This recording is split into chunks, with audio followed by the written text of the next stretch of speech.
Hello friends, tasty cooking with Panna में आप सभी का स्वागत है।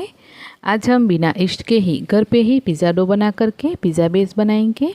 उसी पिज़्ज़ा बेस से हम 2 पिज़्ज़ा बनाएंगे। एक को हम कढ़ाई में बेक करेंगे, दूसरा हम एकदम नए तरीके से करेंगे, जिसमें अगर आप पिज़्ज़ा को बेक करोगे तो आपका पिज़्ज़ा है एकदम बाज़ार जैसा बन करके ही तैयार होगा। आपको लगेगा ही नहीं कि आपने ये ओवन में बेक नहीं किया है। तो परफेक्ट अगर आप पिज़्ज़ा बनाना चाहते हैं और घर पे ही बहुत ही आसानी से, तो वीडियो को एंड तक ज़रूर से देखिएगा। तो चलिए फिर पिज़्ज़ा बनाना शुरू करते हैं। सबसे पहले तो हम पिज़्ज़ा बेस के लिए पिज़्ज़ा डो बनाएंगे। तो उसके लिए 80 ग्राम जितना मैंने फीका दही लिया है। इसके अंदर आधी चम्मच नमक, आधी चम्मच ही खाने वाला यानी कि बेकिंग सोडा डालेंगे। 4 चम्मच ऑयल डाल करके अच्छे से सारी चीज़ों को मिक्स करेंगे। तो इस तरीके से दही है ना, वो एकदम लाइट कलर का और हल्का हो जाएगा। इसके बाद 2 कटोरी यानी कि 1 कप 200 ग्राम जितना मैदा लेंगे। अच्छे से पहले इसको मिक्स कर लेंगे। फिर उसके बाद हल्का गुनगुना पानी डाल करके सॉफ्ट डो गूँथ करके तैयार करेंगे। तो बेस के लिए जो डो गूँथना है वो आपको एकदम सॉफ्ट गूँथना है। जब हम हाथ से ऐसे करेंगे तो डो हमारे हाथों में चिपक कर आना चाहिए, इतना सॉफ्ट डो गूँथना है। 1 चम्मच तेल डाल करके डो को हम एकदम सॉफ्ट करेंगे। अब आपको डो को कम से कम 4 घंटे टाइम है, तो आप इसके 6 से 8 घंटे के लिए भी छोड़ सकते हैं। तो ढक करके छोड़ दीजिए। डो को रखे हुए मुझे 4 घंटे हो गए हैं। तो अब मैं पिज़्ज़ा बेस बनाती हूँ। अगर आपके पास टाइम है ना फ्रेंड्स, तो आप इसको ज़्यादा रखिएगा, ये अच्छे से ज़्यादा फूलेगा और सॉफ्ट बनेगा। मैंने सिर्फ इसको 4 घंटे ही रखा है, फिर भी ना इसमें अच्छी खासी जाली आने लगी है। तो वैसा तो ये नहीं फूलेगा जैसे ये ईस्ट से फूलता है, लेकिन हाँ, इस तरीके से करोगे तो पिज़्ज़ा बेस है वो अच्छा बनेगा, सॉफ्ट बनेगा। भले ही वो दिखने में ना बने, लेकिन हाँ, खाने में बहुत ही बढ़िया लगेगा।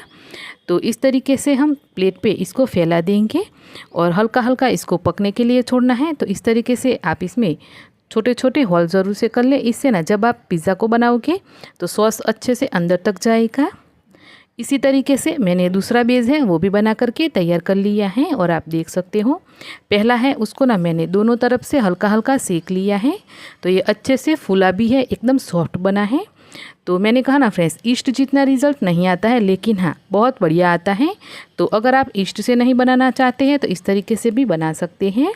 सेम टू सेम उसी तरीके से जो दूसरा पिज़्ज़ा बेस था उसको भी मैंने दोनों तरफ से हल्का हल्का सेक लिया है। तो आप देख सकते हो एकदम बढ़िया हमारे 2 पिज़्ज़ा बेस बन करके तैयार हुए हैं। तो चलिए, पिज़्ज़ा बेस को मैंने बना करके रख दिया था ओवरनाइट के लिए, और आप रिज़ल्ट देख सकते हो कितना बढ़िया ये पिज़्ज़ा बेस बन करके तैयार हुए हैं। तो बच्चे बहुत दिनों से बोल रहे थे मम्मी पिज़्ज़ा बना दो, तो मैंने अगले दिन ही पिज़्ज़ा बेस को बना करके रख दिया था। पिज़्ज़ा है वो मैंने दूसरे दिन बना करके तैयार किए हैं। तो चलिए, मैंने इस तरीके से 2 प्लेट में पिज़्ज़ा बेस को रख दिया है।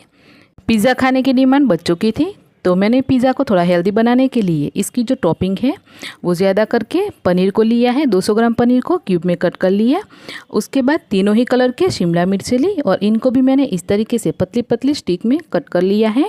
बड़े टुकड़े हो तो बच्चे हैं वो शिमला मिर्ची को निकाल के फेंक देते हैं, खाते नहीं हैं। तो इस तरीके से मैंने पतले पतले स्लाइस में कट करे हैं। उसके बाद थोड़ा सा देसी टच देने के लिए मैंने इसमें प्याज और टमाटर भी लिए हैं। तो एक पिज़्ज़ा में हम प्याज टमाटर की टॉपिंग करेंगे। तो जो पनीर है वो फीका ना लगे उसके लिए हल्के हल्के मसाले डाल दिए हैं, चुटकी चुटकी लाल मिर्ची पाउडर, हल्दी पाउडर, गरम मसाला और नमक, और इस तरीके से मिक्स कर लिया है। फिर उसके बाद हमें पिज़्ज़ा को बेक करना है। उस प्लेट के अंदर हम थोड़ा सा मैदा फैलाएंगे। पिज़्ज़ा सॉस मैंने रेडीमेड लिया हुआ है, आपके पास घर पे बना हुआ है तो आप ले सकते हैं। अगर पिज़्ज़ा सॉस नहीं है तो आप टोमेटो केचप के अंदर थोड़े थोड़े चिली फ्लेक्स, पिज़्ज़ा सीजनिंग और ओरेगानो डाल करके भी सॉस को घर पे ही बना सकते हैं। और इस तरीके से आप पिज़्ज़ा बना सकते हैं। डो के ऊपर हम 2 चम्मच भर करके अच्छे से पिज़्ज़ा सॉस को लगा देंगे। फिर उसके बाद मोज़रेला चीज़ डालेंगे। चीज़ की क्वांटिटी आप अपने हिसाब से थोड़ी सी कम ज़्यादा रख सकते हैं। फिर उसके बाद हम इस तरीके से ना टॉपिंग करेंगे। तो शिमला मिर्ची को ऐसे बारीक बारीक करके सारे कलर की जो है वो हम ऐसे लगाएंगे, तो पिज़्ज़ा है वो दिखने में अच्छा दिखेगा। फिर उसके बाद हम पनीर को रखेंगे। पनीर की क्वांटिटी अच्छी खासी रखिएगा फ्रेंड्स, पिज़्ज़ा खाने में बहुत ही बढ़िया लगता है। ऊपर से वापस से हम थोड़ा सा चीज़ डाल देंगे ताकि ये चीज़ी हमारा पिज़्ज़ा बन करके तैयार होगा। एकदम बाज़ार जैसा ये पिज़्ज़ा बन करके तैयार होता है फ्रेंड्स। तो चलिए, पिज़्ज़ा को बेक करने के लिए मैंने यहाँ पे तंदूर लिया है। तंदूर के अंदर पिज़्ज़ा बनाते हैं तो एकदम मार्केट जैसा बन करके तैयार होता है और एकदम जैसे हम ओवन में बनाते हैं बिल्कुल वैसा ही पिज़्ज़ा बेक होता है। तो ढक्कन लगा करके इसको ना हम 12 मिनट के लिए पकने के लिए छोड़ेंगे। दूसरा पिज़्ज़ा है उसको बनाने के लिए मैंने यहाँ पे सिल्वर फॉइल लगा दिया है प्लेट के ऊपर। बेस को रखेंगे, सॉस लगाएंगे और चीज़ को डाल करके टमाटर और प्याज की हम टॉपिंग करेंगे। साथ में ही मैंने शिमला मिर्ची और पनीर भी लिया है। तो इस तरीके से हम दोनों ही पिज़्ज़ा को बना करके तैयार करेंगे। तो एक पिज़्ज़ा को मैंने यहाँ पे जो तंदूर है उसमें बेक करने के लिए रखा है, दूसरे को हम कढ़ाई में बेक करेंगे। तो कढ़ाई के अंदर मैंने नमक को डाल करके फैला दिया है और इसके ऊपर हम स्टैंड रखेंगे। जो पिज़्ज़ा वाली प्लेट है वो रख देंगे। इसको बेक करने के लिए थोड़ा टाइम लगेगा, करीब 15 से 20 मिनट जितना टाइम लगेगा। धीमी आंच पे ही हमें इसको बेक करने के लिए छोड़ना है। तो जो तंदूर वाला है उसको पकने में सिर्फ 12 मिनट हुए हैं और बढ़िया ये पिज़्ज़ा बेक होकर के तैयार हो गया है। तो इसको ना हम निकाल करके पहले देख लेते हैं। तो तंदूर वाला बनने में ज़्यादा टाइम नहीं लगता है फ्रेंड्स, सिर्फ और सिर्फ 12 से 15 मिनट ही लगते हैं। तो चलिए, तंदूर वाला मैं पहले आपको दिखा देती हूँ कितना बढ़िया बना है। लगता ही नहीं है कि पिज़्ज़ा हमने घर पे बनाया है, एकदम मार्केट से लाए हो ऐसा बन करके तैयार होता है। बेस भी हमने घर पे ही बनाया है तो ये पिज़्ज़ा खाने में बहुत ही टेस्टी बना था। तो इस तरीके से हो सके तो आप घर पे ही पिज़्ज़ा बना के ट्राई करना फ्रेंड्स। सारे पिज़्ज़ा के मसाले डाल दिए हैं, chilli flakes, oregano, pizza seasoning. और इस तरीके से मैं आपको दिखाऊँ तो पीछे से आप देख सकते हो कि पिज़्ज़ा बेस कितना बढ़िया बेक हुआ है।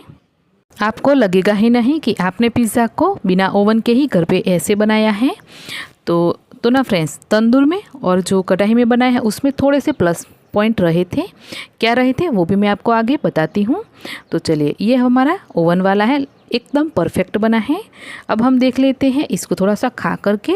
टेस्ट में बिल्कुल एकदम मार्केट वाला ही पिज़्ज़ा लग रहा है। फिर उसके बाद मैंने यहाँ पे जो कढ़ाई वाला है वो निकाला है। तो वो पिज़्ज़ा भी बहुत ही बढ़िया बना है, लेकिन इसमें गलती क्या हुई वो मैं आपको बताती हूँ। इसमें कोई भी गलती नहीं हुई है, वैसे ये बहुत ही बढ़िया बना है। चीज़ भी बहुत अच्छे से मेल्ट हुआ, लेकिन जो हमने इसमें शिमला मिर्ची डाली थी ना, उसको थोड़ा सा रोस्ट करके डाला होता तो रिज़ल्ट थोड़ा ज़्यादा अच्छा रहता। मैं कहूँगी अगर आपके पास तंदूर है तो आप पिज़्ज़ा को हमेशा तंदूर पे ही बनाएं, लेकिन कढ़ाई में बनाएं तो टॉपिंग को थोड़ा सा आप रोस्ट करके बनाएगा तो अच्छे से बनेगा। तो चलिए, मैंने यहाँ पे बच्चों के टिफ़िन में पिज़्ज़ा को पैक कर दिया है। तो रेसिपी कैसी लगी कमेंट करके ज़रूर से बताना। अच्छी लगी है तो वीडियो को लाइक शेयर करके चैनल को ज़रूर से सब्सक्राइब करना। मिलते हैं नई रेसिपी के साथ, तब तक के लिए बाय बाय।